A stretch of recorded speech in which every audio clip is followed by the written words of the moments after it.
Greetings, my friend. We are all interested in the future, for that is where you and I are going to spend the rest of our lives. You are interested in the unknown, the mysterious, the unexplainable. That is why you are here.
Hello, welcome to episode 346 of the AFTN podcast.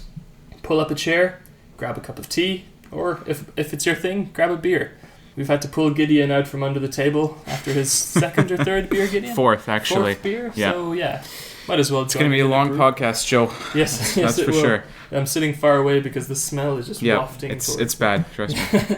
I am the official reigning champion of the prediction game, Joe DC, and I'm joined by everyone's second favourite USL League 2 commentator, Gideon Hill. Is there even a first, to be honest with you? I don't know if everyone has a favourite commentator. I feel it's more of just in the background, but it's a big router in my mind. I know he doesn't commentate on that league, but I appreciate the effort. Yeah, you commentated with Carl Robinson recently. I did. How was that? I did. It was good. It was good fun. He's a nice guy, and you see him coaching the sidelines or interviews. He's very, I guess, holds himself together well, but when you get to know him, you talk to him, have conversations, he's a really down-to-earth guy. He asked me personal questions, and he was fun. Very good. This is the AFTN preview podcast, the only Whitecaps podcast on the internet that starts with the letter A. Thought I'd get that in there. Opening question.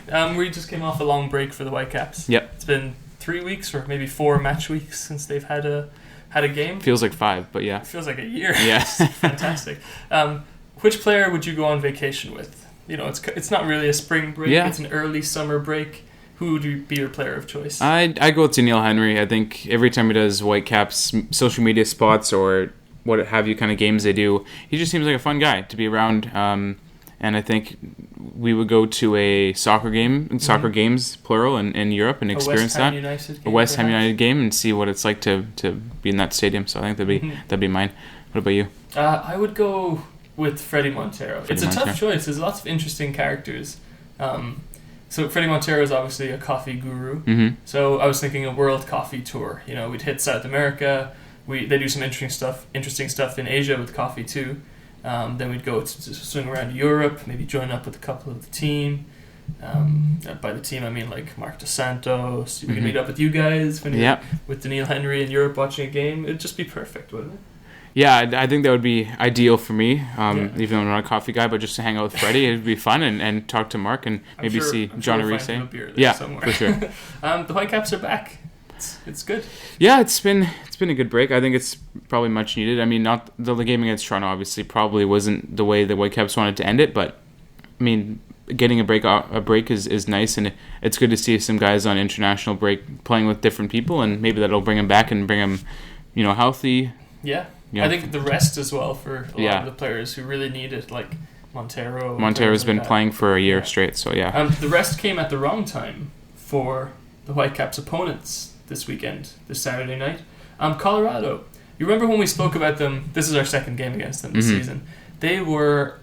A tire fire is too nice of a word for what they were. Yeah, and it's funny because when we were talking with them at the time, I think we said Hudson would get fired the game after or during that weekend. He actually got fired, I think, 2 days after we posted the show. So, I mean, they've, you don't often say that the team that's gone bad and they get an interim coach who's been on the coaching staff is they've improved. They have gotten significantly better. Connor Casey obviously played with the Rapids, so he knows the system. He knows some of the players from his time there. So I think it was a good, smart move by the Rapids to promote a player who's been with the club before. So I think it's worked out well for them so far. Connor Casey is one of my man crushes in this league. There was Will Bruin before he was a Sounder.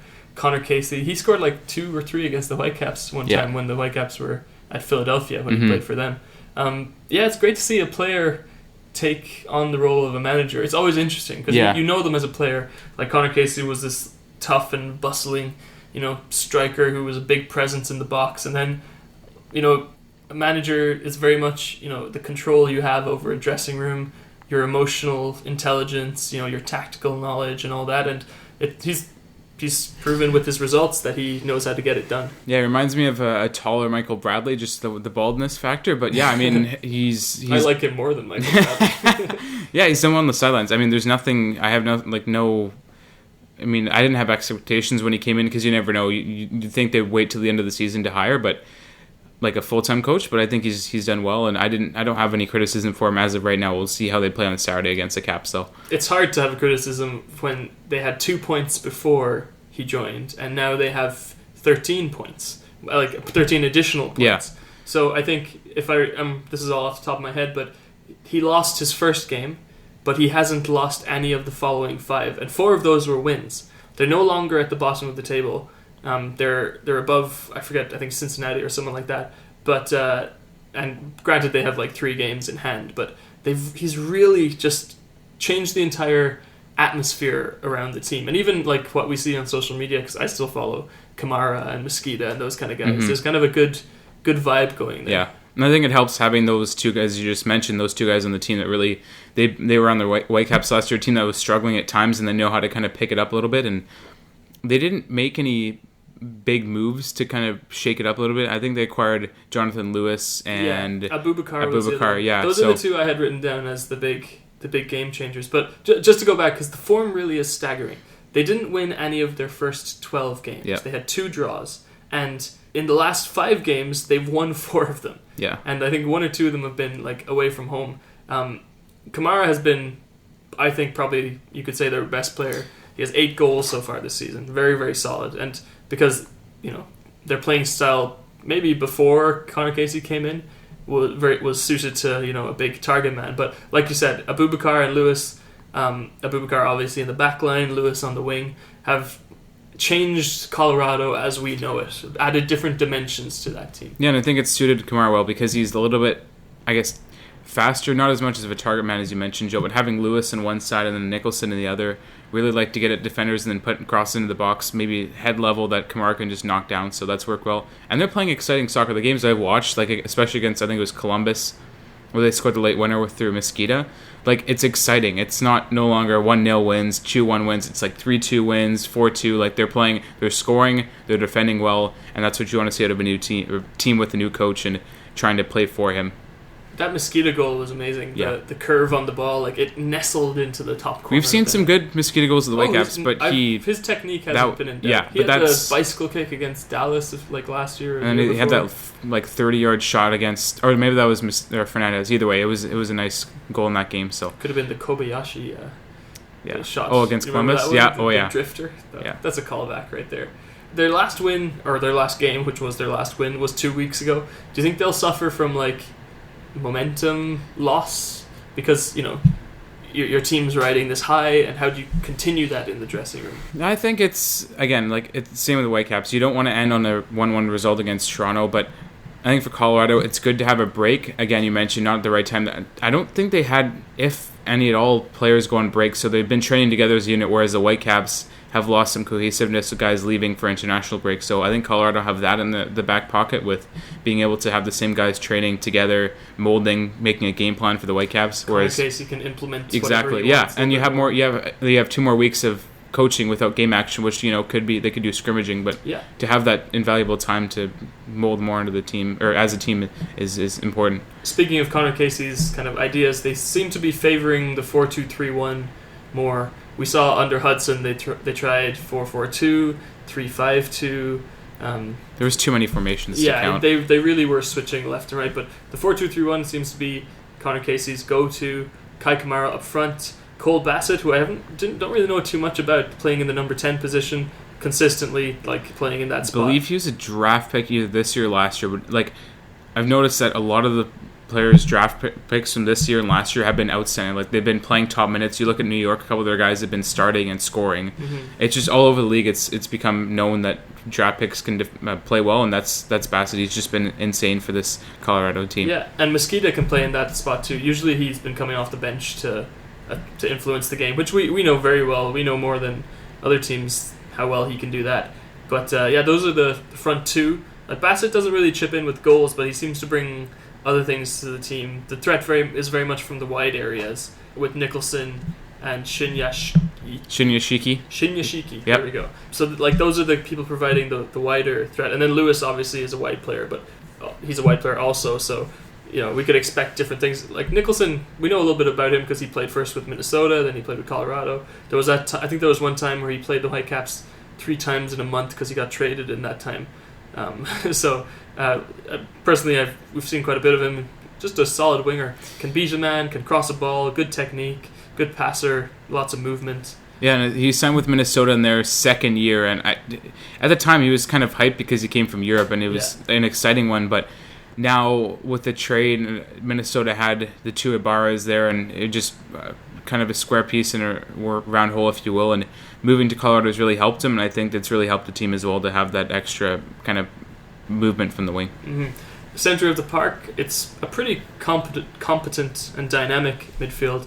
Jack Price, the red card machine, and Acosta, who I still don't understand how his career has landed him in Colorado. Well, I mean, it's worked out for both sides. I mean, Badgie's lit it up for Dallas. He's had some good games there, and Acosta's he was starting the year at the number 10 position. He's now moved back to a defensive mid, so I think it's helped the team create more from the back end and really link up with Rosenberry, who was struggling to start the year. He was not having very good games for Colorado. But now Rosenberry at right back is a rock of a right back. Yeah, he's one of these classic MLS players that can just play probably 6 different positions pretty comfortably. And that's what you want. Like you want a guy that can have that versatility, especially younger guy as well, that's able to move around the park and be comfortable with his position. So it's helped him having Acosta, and you're right, it's kind of sad it was taking a downturn, but he's still in the U.S. national team picture, so I think that's a good thing. Yeah, he's a very exciting player, Acosta, and when you're defending against a player like that, it's just hard to.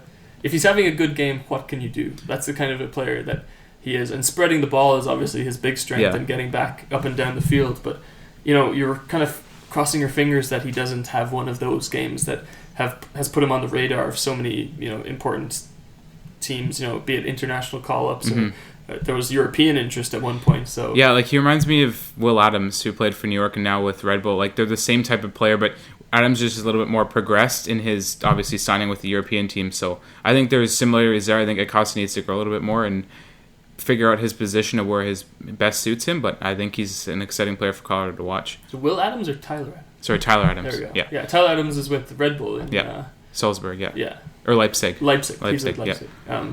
They're not actually Red Bull. They're like Rassenball or something. Rassenball. Because they're not allowed. German clubs are not allowed to be owned by corporations. There's certain situations where that doesn't apply. We'll call them Leipzig. You could, but they took the acronym RB and changed it. And like everyone knows it's Red Bull, but what they say is it stands for. I think the term translates to grass sports. So it's like a huge middle finger to the German Football Association saying, we'll do what we want anyway, just under the table. Same logo, just change the name. And then a little bit more on the back line, Tommy Smith and Lalas Abubakar, who I think when I've played MLS Football Manager, every single team I've traded for Abubakar. He was, again, another piece that Colorado picked up from Columbus who... Yeah. Again, a very packed center back positions in Colorado or Columbus. Rather, they've had to trade a few people this year, but he's exciting. He's big. He's got good hair, and that bodes well for Michael McCall. So I think he's a perfect center back and a cheap one as well for Colorado, who kind of moves some pieces around. Where does hair rank on the importance for your center back? If I was a coach or manager, I'd say top 3, 100%. Top 3. Oh yeah, for sure. Heading, defending would be heading, positioning, and then hair, and then striking. Passing would be yeah. Well, as long as you can defend well, the passing just comes second nature. Yeah, that's the true. Aurelia Collin theory. If you can lump it long, everything's fine. I still remember the game he puked on the field against the Whitecaps. That was good times. Everyone still hates him. I remember a very good goal line clearance he did against the Whitecaps one time. Anywing, enough reminiscing. Yeah. Tim Howard's still in goal. I feel like it's been seems to be doing well, Tim Howard. Yeah. Feels like every time we talk about Colorado, it's a broken record. It's either like Howard. Yeah, exactly. he's in the U.S. squad. He's out of the U.S. squad. He's making the news. He's saying things. Irwin, who I looked at his stats this season, and he's a quality keeper. Their rating, he's their second best player. And he wouldn't have been playing with Toronto because they have two quality goalies, but I think he should be honestly playing over Howard, but this has to. I think it's his last season regardless. I think he said he was going to retire. I could be wrong. I think it's just there'll be a goalie vortex in the league if those two retire. Set pieces is a big threat for Colorado. That's just based off what we know in their past. You can't have players like Abubakar, like Tommy Smith, Kamara, like Jack Price, like Kamara, because Jack Price for the delivery, but and not be a good set piece team. Yeah, and I think it's not about that, it's also about their movement. They have young players like Lewis and Costa who can draw out players, which allows the ball to come in, and then Kamara or what have you to just head on. Because Kamara has... Yeah, amazing. Yeah. Kamara is so good at headers, so they're a big threat there. But one weakness I would associate with the team is if the ball is on the deck, those fast-paced, maybe, through balls or, penetrating passes would be a weakness, kind of because of the immobility of the defenders, so to speak, relative to if looking at the Whitecaps, the versatility or the how agile our attackers are. That could be a really good area to look to exploit, and wouldn't be surprised if that was part of the game plan for the Whitecaps, which we will talk about after this week's Do You Know Who I Am?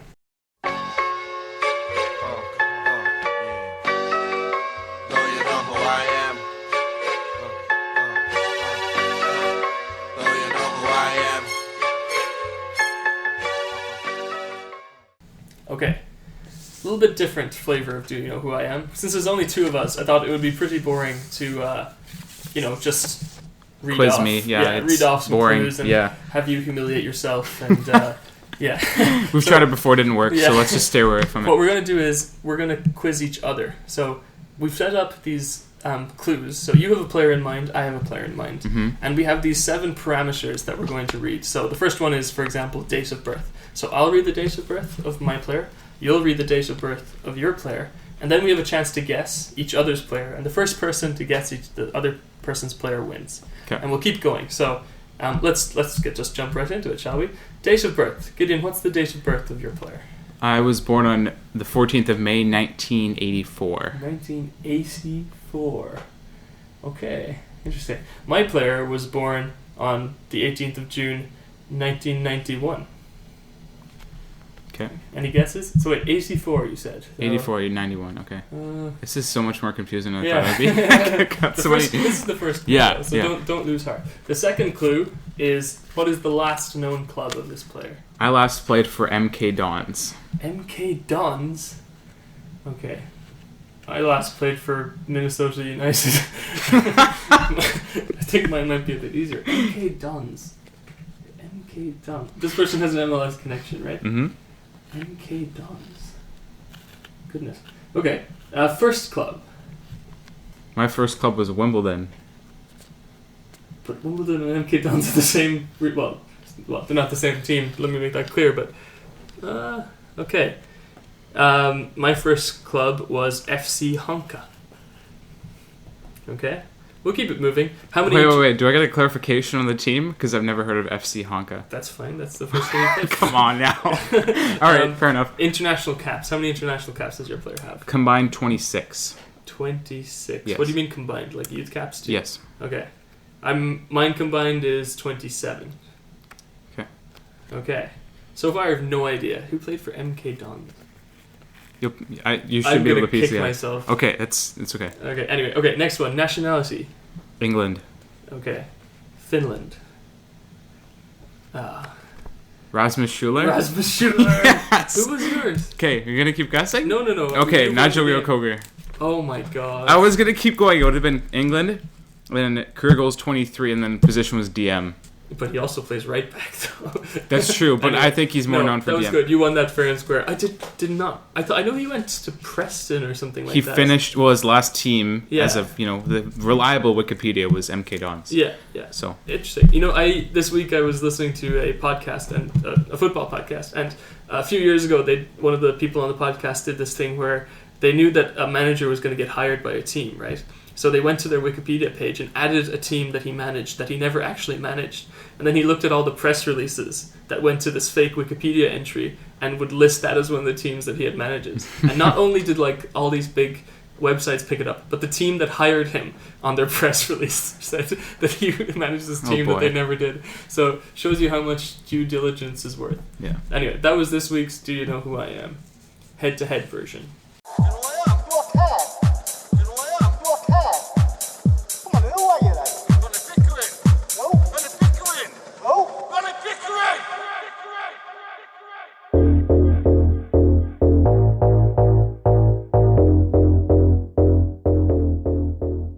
That was a fair win, Gideon. Congratulations. I think I made it too hard on you, Joe, but that's for the many times you've made it difficult on us. So I think that's true. Nigel Wheeler-Coker is someone I should really know about, but I did not know he started at Wimbledon and ended at MK Dons.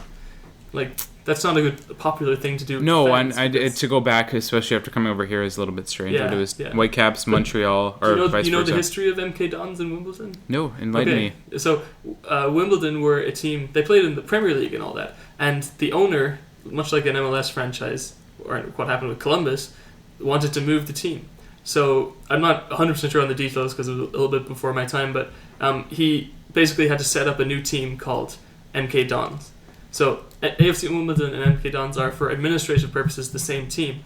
And the club AFC Wimbledon were started by the fans, and they've slowly moved up through the leagues. And I think last season they ended up playing in the same division. And the AFC Wimbledon team don't even write MK Dons on the, they don't recognize them. It's this whole thing. And Michael McCall's a huge fan of AFC Wimbledon. I think he supports that fan movement very much. But it's one of those great stories. It's a successful version of FC United of Manchester, which is a different story, which we will save for another time. Yes. It's like How I Met Your Mother. Anyway, okay, time for the Whitecaps chat. So first game at home after a break, 4 games on the road. Crucial 3 points, or would you not describe them as crucial? Well, I think this winning this Saturday is absolutely key. You're playing a Colorado team, yes, good form, but Whitecaps have had good, except for Canada Day last year, have had good, experiences or play good against Colorado at home and beat them a lot. So I think winning a game on Saturday is key. And I have it written down 7 7 points over the next 5 games, home and away, is what is achievable for the Whitecaps right now. Yeah, that'll be minimum. I think this is a very tricky game. Yeah. And from a morale point of view, it could be important because Colorado could draw level on points with the Whitecaps after this game. And ever since the last game against Toronto, where we created so many chances, we weren't able to score, I'm thinking this is going to be the game that we, I don't want to, for all intents and purposes, I don't want to ruin it, but get a scoring, get the scoring slump out of the way, score 3 goals, 4 goals, get the fans happy, have them, fired up for the next game.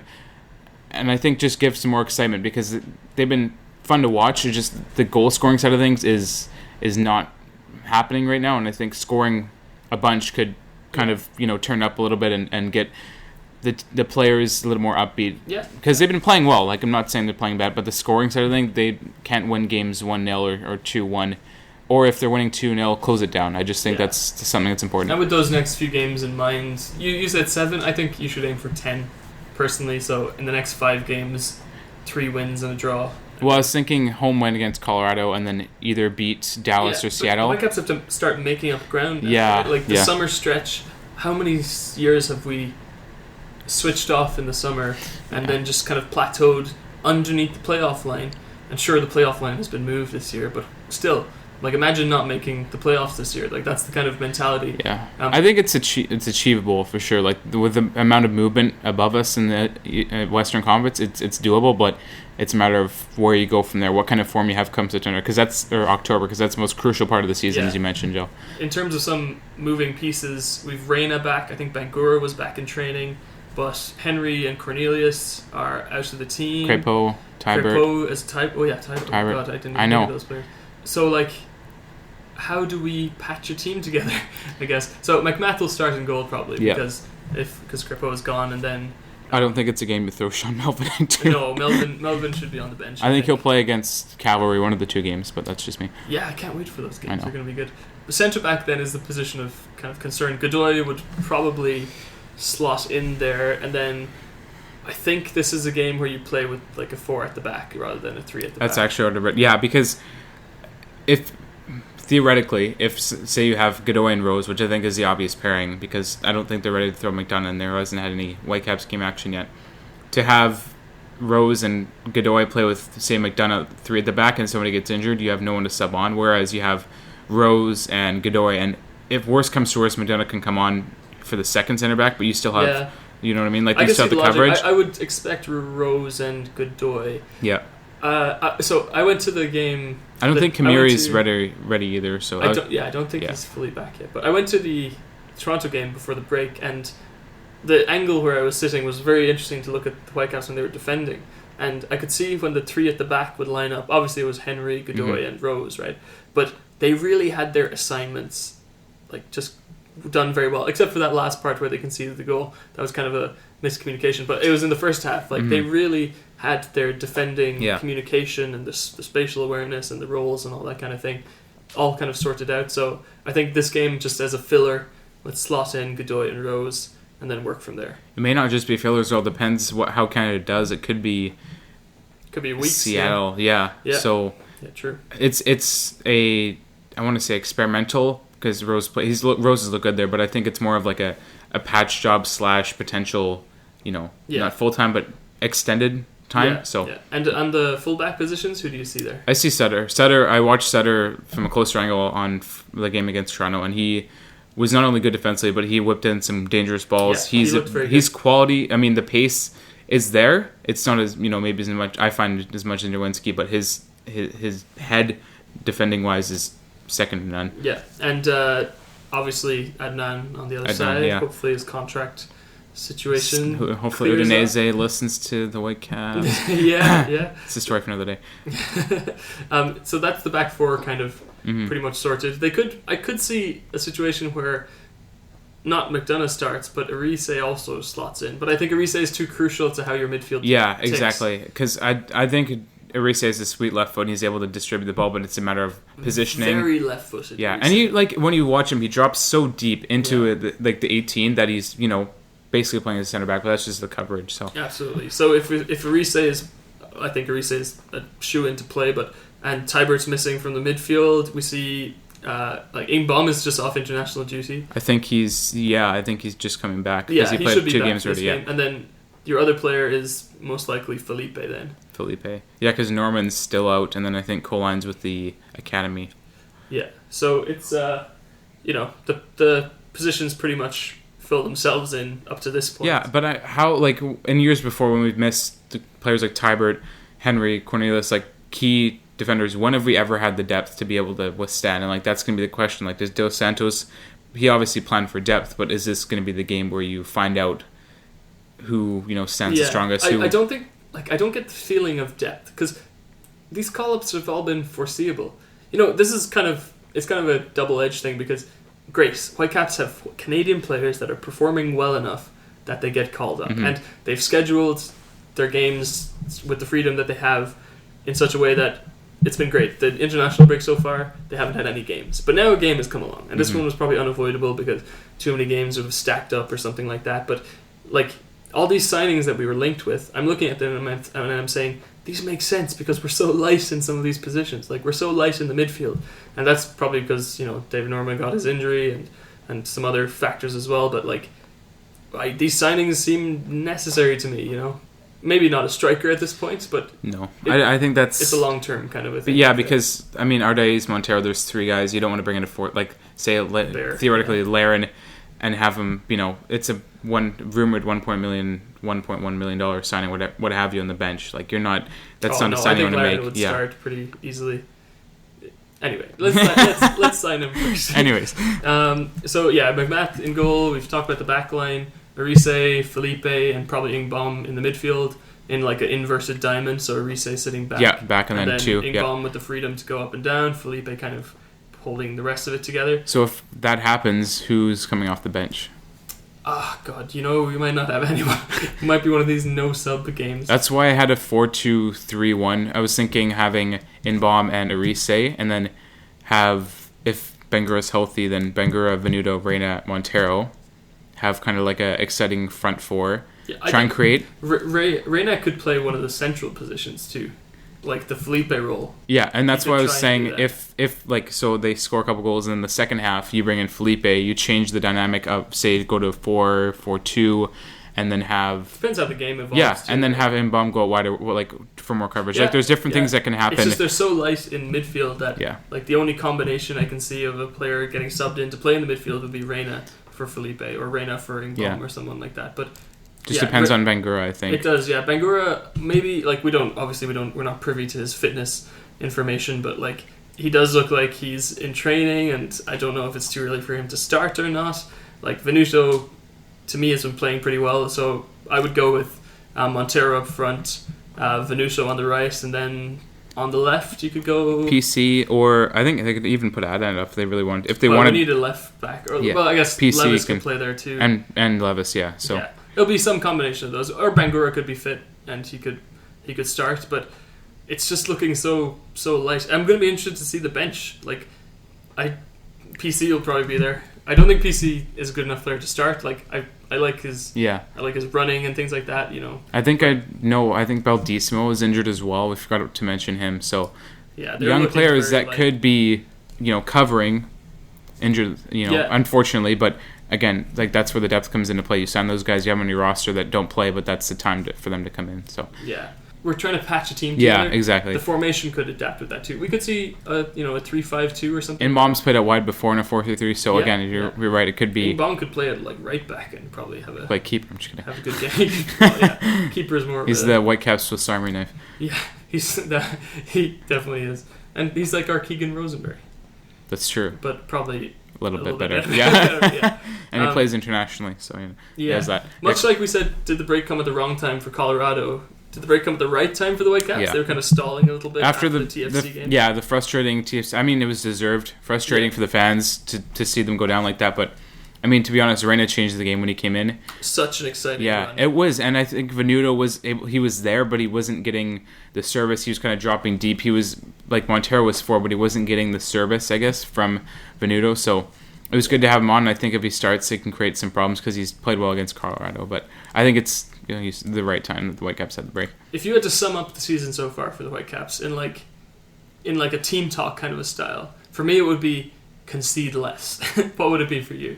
I think it'd be mental focus. We've seen a couple of times, like comes to mind the Philadelphia game, the Dallas game, where Toronto game again, where we scored and then we've conceded. Like, there's just been moments where either it's the head or it's the defensive position that's just hasn't been there, and then teams, like, to be fair, the De Leon goal deflected, but like there's Crepeau could have snuck to the left a little bit. Like, there could have been better positioning in front of De Leon to disallow the shot, like maybe a second man. So there's times where you see where there could be like improvement. Other times just bad luck. Like Dallas goal, I think, was just plain like unlucky. It was deflected or whatnot. So what about for the rest of the season to come? For me, it's going to be finish your chances, and then again, like, mental focus transitioning into, like, help as a team. Don't leave one guy unattended. Yeah. Like, just coverage, mental focus the entire game, and keep grinding. And because the playoffs are achievable. Let's not be. Oh yeah, I think so.